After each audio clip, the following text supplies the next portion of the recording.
पर नुकसान भी है। मेरे साथ में राजेश सिंह भी जुड़ गए हैं इस बीच, बीजेपी के प्रवक्ता के तौर पर। आपका भी न्यूज इंडिया पर स्वागत। राजेश सिंह जी, अगर असदुद्दीन ओवैसी तेजस्वी हाथ मिला रहे हैं तो क्या बीजेपी ने भी कोई तैयारी की है इस समीकरण को साधने की या निपटने की? देखिए, इंडिया में कहीं भी चुनाव होता है ना, तो यहाँ होता है कि बीजेपी हरा। उसके लिए ये लोग आपस में किसी भी हद तक जाने के लिए तैयार रहते हैं। आप देखते होंगे कि अभी चुनाव हुआ था दिल्ली में, तो इंडिया गठबंधन टूटा हुआ था, लेकिन केजरीवाल को साथ देने के लिए वहां कांग्रेस को साथ नहीं दिया गया था। वहां पर साथ दिया गया था केजरीवाल जी को साथ देने के लिए। ममता बनर्जी और अखिलेश जी की पार्टी खराब हो गई थी वहां पर कि नहीं, किसी तरह बीजेपी को रोक देंगे। लेकिन क्या है, यहाँ नीतीश जी और बीजेपी और हमारे गठबंधन का जो विकास हुआ है बिहार में, तो वही होता है ना कि चमगादड़ यदि रात में सोचता है कि उल्टा लटक के सोचता है कि कहीं आकाश गिर जाए तो हम रोक देंगे। यहाँ बीजेपी में और भारतीय जनता पार्टी नीतीश जी का जो विकास बिहार में चल रहा है, इसमें कोई ओबीसी नहीं काम करेगा। आप देखे होंगे कि इनका एक विधायक छोड़ के नहीं, हम यहाँ पर एक ही काम करेगा, विकास। आप देखे होंगे कि ओबीसी जी के 5 में से 4 विधायक उनके यहाँ चले गए। राजेश जी, कौन सा विकास? क्या पुल वाला विकास? एकदम पुल वाला विकास। आप पुरानी पुल जो कांग्रेस काल में बनी थी, उसका टूट के गिर रहा है, तो उसको विकास। अब अभी देखे होंगे कि गंगा नदी पर 6 गो पुल बन रहा है, जिसमें 3 पुल अभी चल रहा है, जिसमें 6 लेन और 4 लेन चल रही है। ये विकास जो है ना, मधेपुरा से पटना 4। राजेश सिंह जी, आपने बता दिया कि कांग्रेस के बनाए हुए पुल हैं, लेकिन एक बात तो बताइए, बिहार के लोग पूछने किससे जाएंगे? अगर पुल गिरते हैं और गिरते ही रहते हैं तो किससे पूछेंगे? जो खेत के खेत बाढ़ में समा जाते हैं, घर परिवार का कोई ठिकाना नहीं रहता, जो घर के घर बाढ़ से प्रभावित दिखते हैं, डूबते हैं, उसके बारे में कौन बताएगा?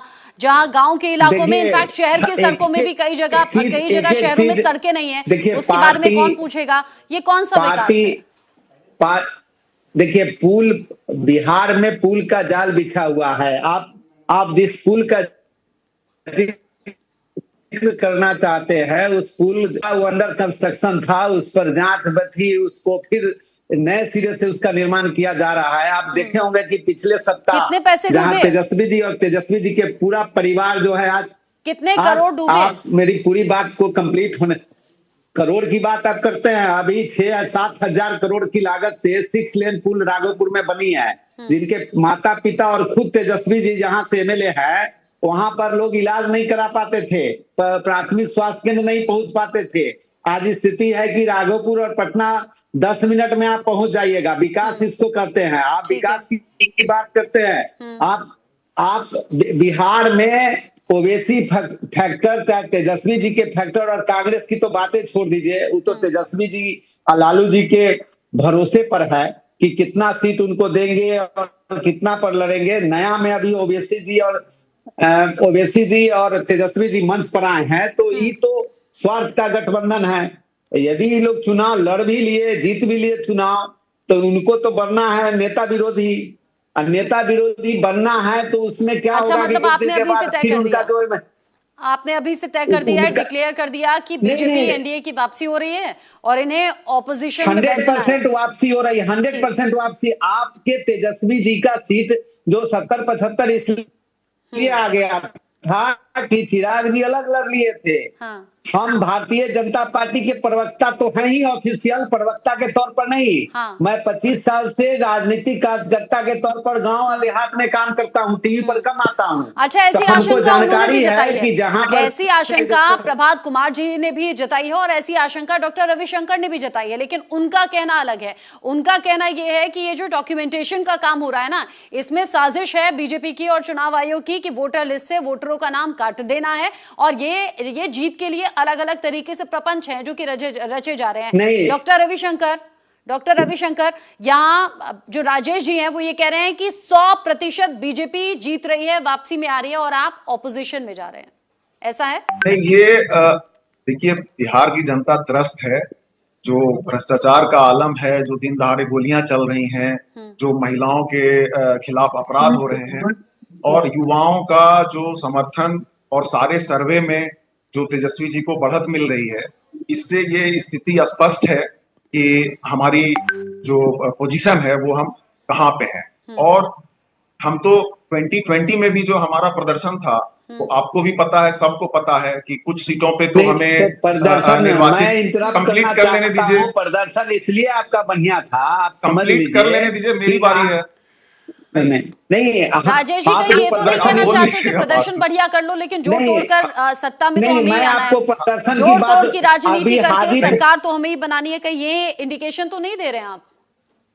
मैं ये कह रहा एक हूं बात कि कुछ सीटों पे हमारा तो निर्वाचित हो गए उम्मीदवार, ये डिक्लेयर करके बाद में बदला गया। और इसी हताशा से ये जो एक बहुत लोगों का मानना है, और इस देश के बहुत बुद्धिजीवी लोग जो इलेक्शन को काफी सालों से समझते आ रहे हैं, पॉलिटिकल साइंस सेफोलॉजिस्ट, इस तरह के लोगों ने भी इस पे एक आशंका वो जता रहे हैं कि क्या रूलिंग पार्टीज का इलेक्शन कमीशन के साथ हाँ। कोई अंदर खाने किसी तरह की एक अंडरस्टैंडिंग है क्या, जिसके तहत ये सर स्पेशल इंटेंसिव रिव्यू, जिसमें बहुत सारे लोग, खास करके 2003 के बाद जो जो एकदम नवयुवक हैं, करोड़ों की संख्या में है, और इनसे जिस तरह के दस्तावेज मांगे जाएंगे उनको वोटर लिस्ट में इंक्लूड करने के लिए, तो ये एक समस्या होगी। तो कहीं ना कहीं ऐसा ये प्रतीत हो रहा है कि ये मतदान का जो संवैधानिक अधिकार है, इसकी एक लूट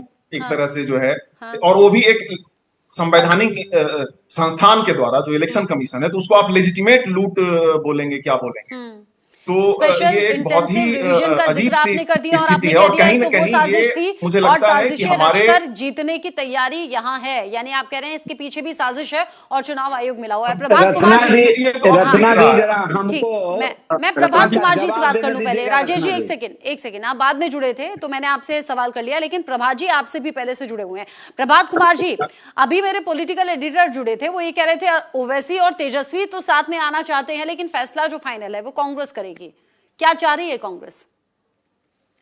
रचना जी, कांग्रेस सिर्फ यही चाह रही है कि देश के अंदर जो भी समाजवाद और धर्मनिरपेक्षता, आपसी भाईचारे को मानने वाले लोग हैं, उनको साथ आना चाहिए। कांग्रेस बस इतना सोचती है। अब बिहार चुनाव पर आपका केंद्रित है आज का डिबेट, तो मैं बिहार चुनाव के बारे में कुछ बातें बोलना चाह रहा था। ठीक है, आपने थोड़ा वक्त देर से दिया मुझे, कोई नहीं। रचना जी, बिहार का इस बार का चुनाव कुछ स्पेसिफिक मुद्दे हैं, उस पर लड़ा जाएगा। पिछले 20 वर्षों से जो सत्ता में बैठे लोग हैं, आज अगर आप उनसे प्रश्न करेंगे तो वो पलट के आप ही से प्रश्न करने का काम कर रहे हैं। वो ये नहीं बता रहे, अभी आपने प्रश्न किया पुल क्यों गिर रहा है, वो कह रहे हैं कि कांग्रेस के सरकार में बना था। तो 20 वर्ष में पुल का मेंटेनेंस नहीं किया साहब आपने, तो वो पुल तो धराम होगा ही, क्योंकि आप तो मलाई खाने में व्यस्त हो। पहली बात। दूसरी बात, विकास, जब आप इनसे पूछिए कि भाई लॉ एंड ऑर्डर की स्थिति कैसी है, तो ये कहेंगे 2004 से पहले कैसा था। अरे साहब, अभी हम 2025 में बैठे हैं, अभी जनता आपसे जानना चाहती है पिछले 20 वर्षों में आपका लॉ एंड ऑर्डर इसी स्थिति में है क्या, कि पटना में सरेआम गोलियां चलती है, मुजफ्फरपुर में रेप होता है, सीतामढ़ी में रेप होता है, सरेआम पेट्रोल पंप पर लूट होती है, रंगदारी मांगी जाती है। मतलब कुल मिला करके इनकी सरकार के अंदर जो भू माफिया और शिक्षा माफिया और शराब माफिया है, उनका इकबाल चल रहा है। सरकार का कोई इकबाल नहीं है। रचना जी, मैं आपको स्पष्ट बता रहा हूं, बिहार सरकार का कोई इकबाल नहीं है। अफसरशाही अपने चरम पे है। आप सोचिए कि मैं एक बात आपके सामने रखना चाहता हूं कि हमारे जो चीफ सेक्रेटरी है बिहार के, उनकी धर्म पत्नी जी महिला आयोग की सदस्य बन जाती है, और जब इनसे पूछिए कहेंगे कि क्या उनका अधिकार नहीं है। अरे साहब है, लेकिन आपको क्या लगता है, आपको क्या लगता है कि भारती की धरती और माता जानकी की धरती क्या मातृशक्ति विहीन हो गई है? बिहार में और कोई नहीं बचा। अरे वो वैदेही की धरती है, वो भारती की धरती है, मंडल मिश्र की धरती है। वो धरती हमेशा से राजनीति और सामाजिक अभ्युदय का मार्ग प्रशस्त करती रही है। वहां पर किस ढंग से अफसरशाही अपने चरम पे है, भू माफिया, शराब माफिया। आप पूछो ना इनसे, प्रश्न पूछिए, भाई शराबबंदी का क्या हुआ, ये जवाब नहीं देंगे। अच्छा, शराबबंदी तब हो गई थी क्या? महागठबंधन की सरकार में हो गई थी क्या शराबबंदी? जी बिल्कुल। हमने एक समाज को बदलने वाला निर्णय लिया था, लेकिन चूंकि सत्ता के बहुत ज्यादा अपेक्षा रहती है भारतीय जनता पार्टी के लोगों को, इनको चाहिए ना मलाई चाहिए। देखिए अपेक्षा तो सबसे होती है। आप जो तीनों पार्टी के रिप्रेजेंटेटिव बैठे हैं ना, सभी से जो एक्सपेक्टेशंस हैं बिहार की जनता को वो हैं, चाहे वो बीजेपी है, आरजेडी है, कांग्रेस है या अन्य दल हैं, सभी से उम्मीदें रहती हैं और बहुत सोच समझकर लोग अपने वोट का इस्तेमाल करते हैं, वोट देते हैं, अपने चुनी हुई सरकार बनाते हैं, लेकिन वादे जो है ना वो धरे के धरे रह जाते हैं। ये बड़े सोचने वाली बात है। आप सब हाँ रहिएगा, आगे मैं आपको और बोलने का मौका दूंगी। प्रशांत जी आप रहिए, आप आगे आप ही बोलेंगे, 1 मिनट रुकिए।